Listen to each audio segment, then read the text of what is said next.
Bonjour! Alors, je pense que vous avez remarqué ce gros drama en ce moment sur les réseaux sociaux. Donc, c'est parti d'une loi qui veut réguler les influenceurs. Ensuite, les influenceurs ont mis en ligne une tribune qui est contre cette loi, une tribune qui a été qui a été signée par plein d'influenceurs, mais en fait, bah non, c'est pas vrai, ils ont jamais signé, ou alors, s'ils ont signé, mais ils n'avaient pas lu. Euh, Bon, c'est un gros bordel, donc on va essayer de faire le tri dans tout ça et de voir un petit peu ce qui se passe. Donc déjà, la loi en elle-même, donc régulation des influenceurs, en quoi consiste la proposition de loi examinée cette semaine. Donc on va déjà commencer par ça. Une proposition de loi examinée cette semaine à l'Assemblée nationale vise à réguler le milieu de l'influence commerciale, encadrement des publicités d'alcool, de produits et services financiers, lutte contre les arnaques. On vous explique ce que peut changer ce texte. Parce que c'est vrai que c'était Bruno Le Maire qui se bat un petit peu contre ça. Je crois que j'avais déjà fait des vidéos par rapport à ça. Voilà, ça va plus du tout, il y a beaucoup trop d'arnaques dans ce milieu, il faut faire quelque chose. Ce week-end, 150 créateurs de contenu ont appelé les députés français à ne pas les considérer comme un objet de combat. Ne cassez pas le modèle vertueux que nous construisons aux quatre coins de la France avec et pour les Français, ont-ils imploré dans le journal du dimanche. Certains ont ensuite dit ne pas avoir lu cette tribune avant de la signer, et d'autres ont regretté d'y avoir apposé leur nom. Cette tribune intervient dans un contexte particulier, le secteur de l'influence fait l'objet d'un texte qui pourrait changer la manière dont certains exercent leur métier. Bon, la tribune, on la verra tout à l'heure. À partir de ce mardi, l'Assemblée nationale examine une proposition de loi visant à lutter contre les arnaques et les dérives des influenceurs sur les réseaux sociaux, portée par les députés Stéphane Vogetta et Arthur Delaporte, respectivement Renaissance et Socialiste NUPES. Les travaux sur ce texte ont débuté il y a plusieurs mois dans un contexte de critique de ce secteur et de polémique sur des influenceurs accusés de faire la promotion d'arnaques, entre autres. Donc du coup, pourquoi faire une tribune contre cette loi? On dit oui, voilà, on veut faire quelque chose contre les arnaques, et les autres sont là, ah non, moi je suis pas d'accord. Ça n'a pas de sens. Ils ont été complétés par les consultations menées par le ministère de l'économie depuis décembre. Avec ce texte, Arthur Delaporte veut protéger le consommateur, sa santé et son porte-monnaie, mais aussi clarifier les droits et devoirs des influenceurs et restaurer un lien de confiance. Avec l'influence non régulée, certains ont abusé de façon éhontée, ce qui a donné l'image d'un monde sans éthique, alors que la plupart des influenceurs font leur travail comme ils peuvent, avec le plus grand professionnalisme, explique-t-il à Tech & Co. Une définition du métier d'influenceur. Certaines dispositions de cette proposition de loi existaient déjà. Elle rappelle par exemple que les influenceurs ont l'obligation de mentionner clairement les partenariats rémunérés qu'ils effectuent et qu'ils ne peuvent pas faire la publicité de contrefaçon.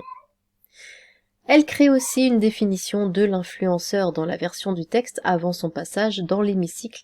Il s'agit des personnes qui mobilisent leur notoriété pour communiquer au public par voie électronique des contenus visant à faire la promotion directement ou indirectement de biens, de services ou d'une cause quelconque en contrepartie d'un bénéfice économique ou d'un avantage en nature. Le texte a le mérite de clarifier le régime qui doit s'appliquer aux influenceurs, mais aussi à leurs agents et aux annonceurs qui font appel à eux, estime auprès de Tech & Co l'avocat Raphaël Molina. Jusque-là, on n'avait pas cette définition et on était parfois obligé de rattacher leurs activités à d'autres régimes existants comme le mannequinat, développe l'avocat du cabinet Influxio qui accompagne des influenceurs. La créatrice de contenu humoristique Fatou Guinea abonde la loi ajoute de la crédibilité à notre métier. Ça montre que c'est un vrai travail, qu'il y a beaucoup de gens derrière nous. La publicité pour la chirurgie esthétique interdite. Le texte crée l'interdiction pour un influenceur de faire la promotion de la chirurgie esthétique.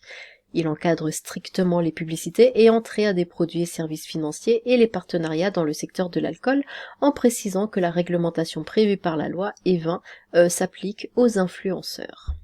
Les influenceurs qui sont établis hors Union européenne devront nommer un représentant légal qui sera soumis au droit français pour tout ce qui relève des activités d'influence commerciale à destination de la population française, une manière efficace de les contraindre au droit français, approuve Raphaël Molina.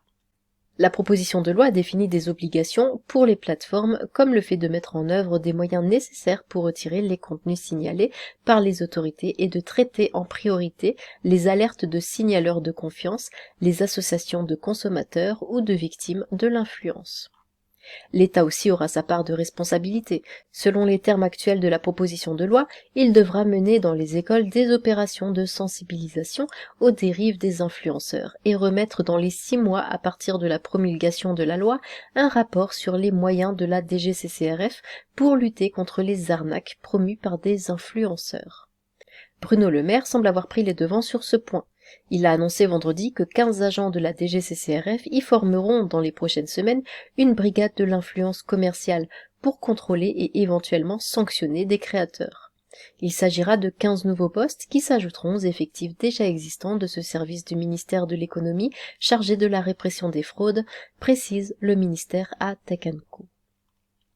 Un bon début. Tous les acteurs du secteur interrogés par Tech & Co saluent les évolutions proposées par les députés et le ministère.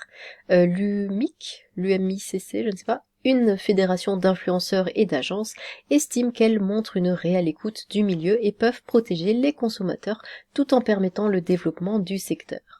Raphaël Molina y voit un bon début et une loi intéressante.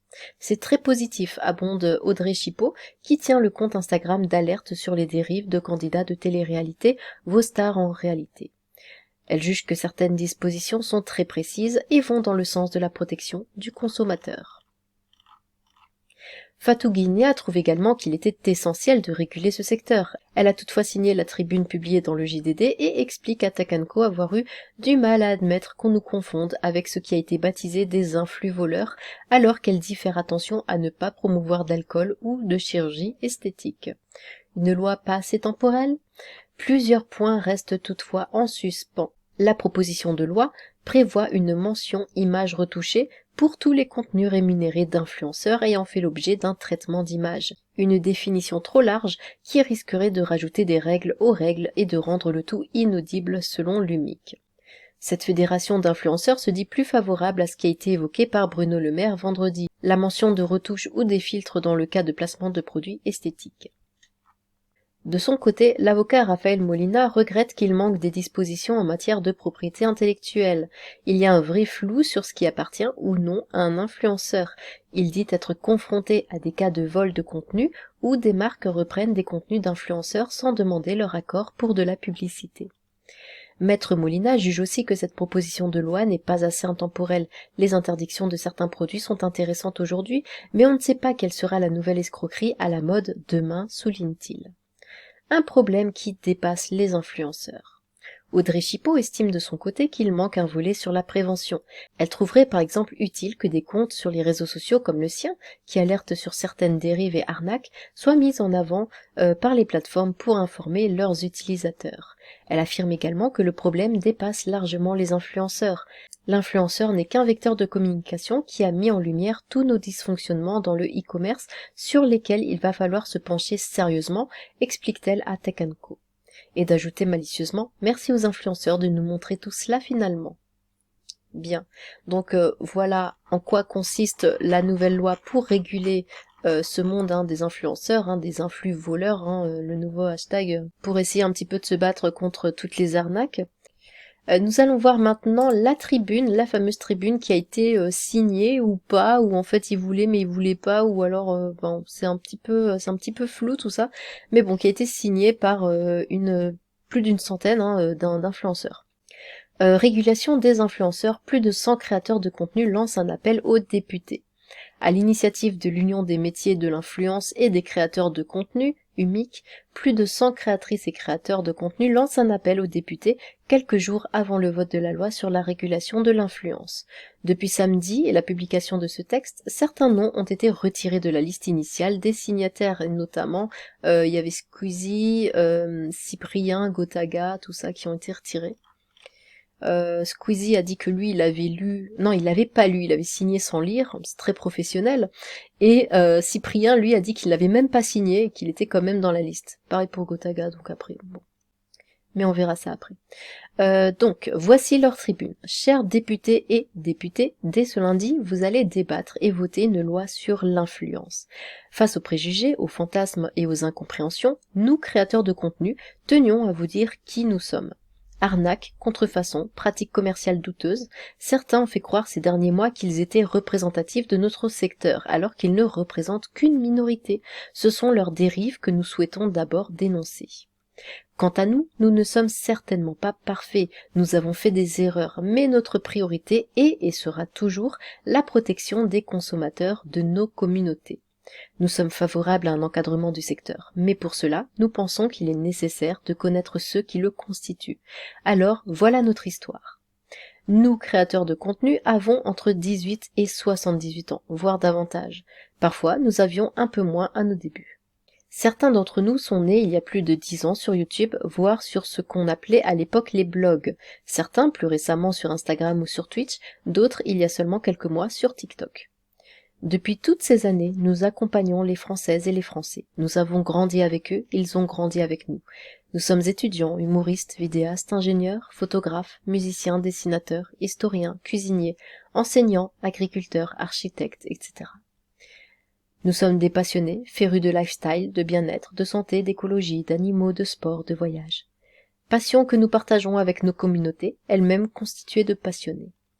Nous informons, nous militons, nous nous engageons et nous sensibilisons sur le handicap, le cancer, le harcèlement ou encore le changement climatique. Nous sommes la France dans sa diversité et sa créativité.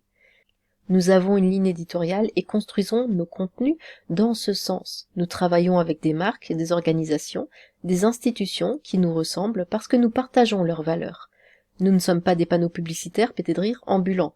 Nous construisons des histoires, nous racontons des produits parce qu'ils nous plaisent et qu'ils pourraient plaire à notre communauté. Vos enfants nous connaissent sûrement et certainement que vous aussi d'ailleurs. Du nouveau restaurant ouvert au coin de la rue aux 4 actualités politiques de la semaine, nous sommes devenus des acteurs incontournables de la vie quotidienne. Un tiers des Français suit au moins un créateur de contenu et même 63% des 18-25 ans. Notre histoire est complexe, elle ne se résume ni à une vidéo de 30 secondes, ni à des dérives que nous dénonçons fermement. Nous entendons parler des influx voleurs, du combat à mener contre nous. Nous pensons que c'est une erreur, qu'une minorité est devenue une généralité.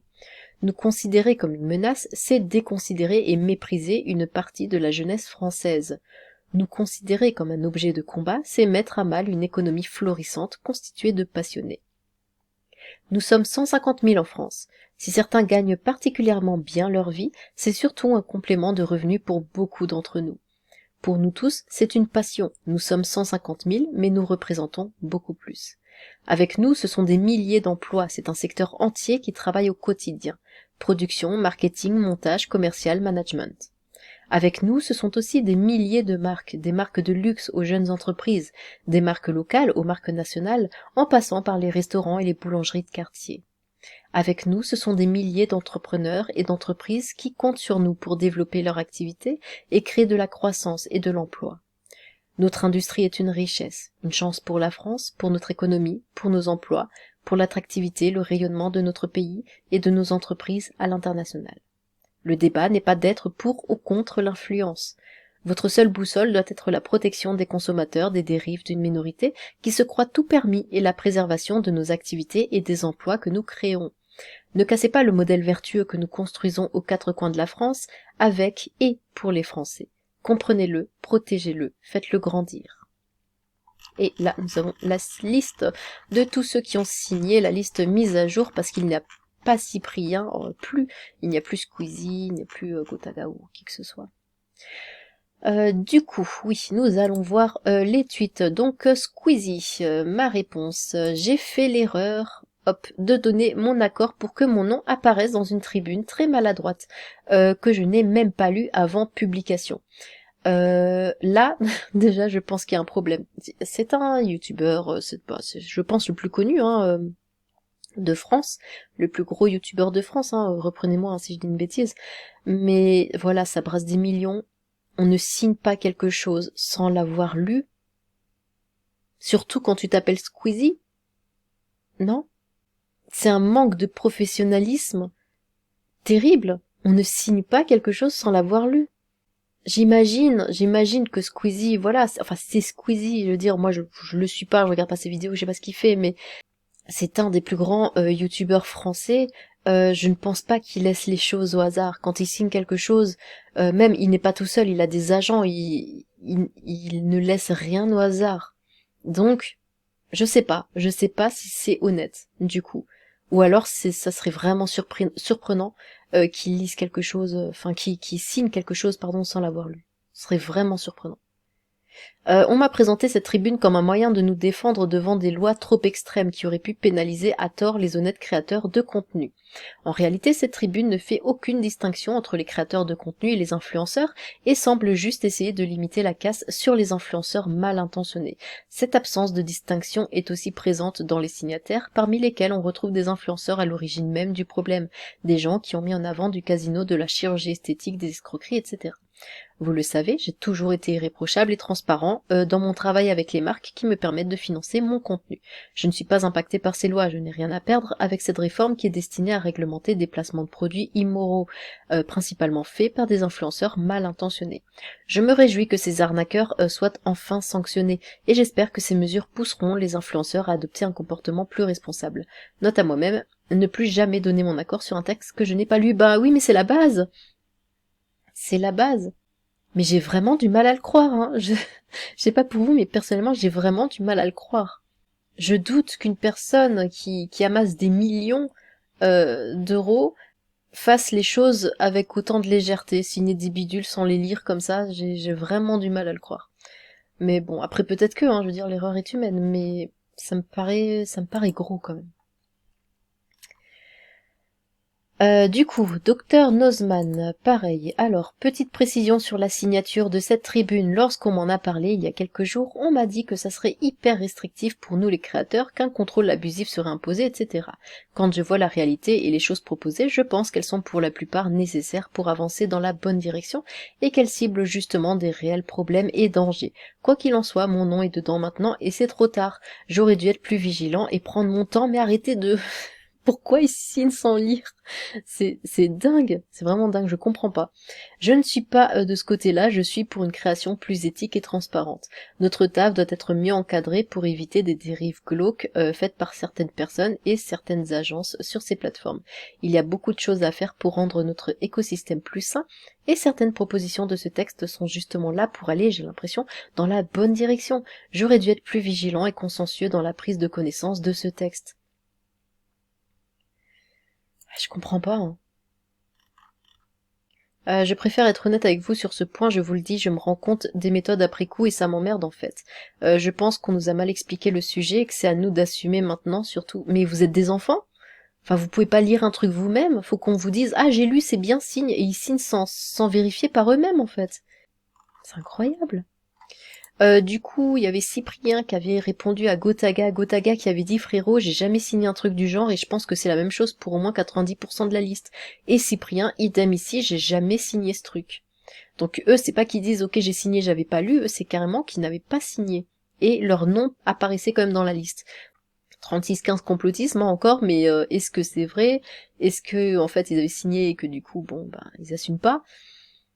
Comme les autres qui disent ouais j'avais pas lu. Franchement, mais pour moi ça me paraît trop gros que des gros youtubeurs comme ça ne lisent pas ce qu'ils signent. Ça me paraît trop gros. Mais bon. Du coup, si vous avez jamais signé, faites retirer vos noms et faites une action en justice, non? Bon, les noms ont été retirés, mais bon. C'est vraiment bizarre.